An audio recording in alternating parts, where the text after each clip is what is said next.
जयराम जी की। अज तारीख़ 28 ऑगस्ट। स्वामी लीलाशाह वाणीअ में तव्हांजो स्वागत आहे।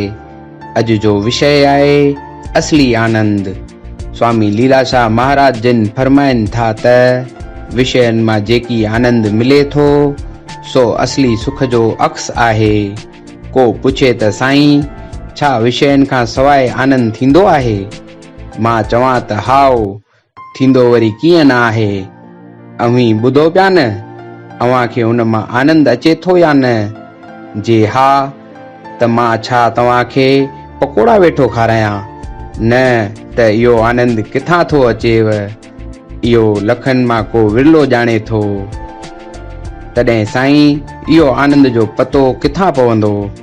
आनंद जो पतो पवंदो सत्संग मां, सत शास्त्रनि जे अभ्यास मां। जयराम जी की। संसार जो अर्थ ई आहे गंदगी ऐं दुखनि जो थेलो। अहिड़ा अहिड़ा महादुखी पिया आहिनि जो संदन दुख ॾिसो त अजब में पइजी वञूं। जयराम जी की। जयराम जी की। आशा है कि तव्हां सभिनी खे असांजा वीडियो जरूर पसंद आया हूंदा। त तव्हां हिन वीडियो खे लाइक कयो, कमेंट कयो ऐं शेयर भी जरूर कयो। ऐं हर रोज नई वाणीवार वीडियो ॾिसण लाइ तव्हांखे सिर्फ असांजे चैनल खे सब्सक्राइब करणो आहे, एवन बेल आइकन खे क्लिक करणो आहे ऐं नोटिफिकेशन फॉर ऑल करणो आहे, जीअं तव्हांखे सभिनी वीडियो जी नोटिफिकेशन मिलंदी रहे।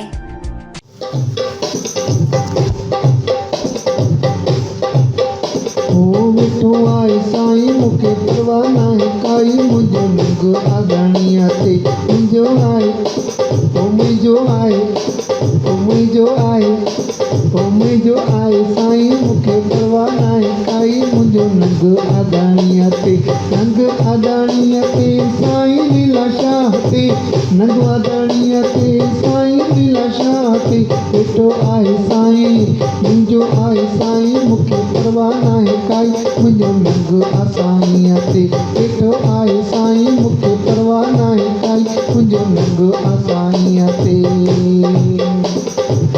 लीलाशाह दर जेको ईंदो, लीलाशाह दर जेको ईंदो, सिक वारनि जो मुक़दर खुलंदो, सिक वारनि जो मुक़दर खिलंदो, दुख न ॾिसंदो दुनिया में कोई, दुख न ॾिसंदो दुनिया में कोई, लीलाशाह तक दुख सभेई, लीलाशाह तक दुख सभेई वेठो वेठो मुंहिंजो मुंहिंजो आहे साईं मूंखे परवाह नाहे काई, मुंहिंजो नंग आसाईअ ते वेठो आहे साईं मूंखे परवाह नाहे काई, मुंहिंजो नंग आसाईअ ते, नंग आसाईअ ते साईं लीलाशाह ते, नंग आगाणीअ ते साईं लीलाशाह ते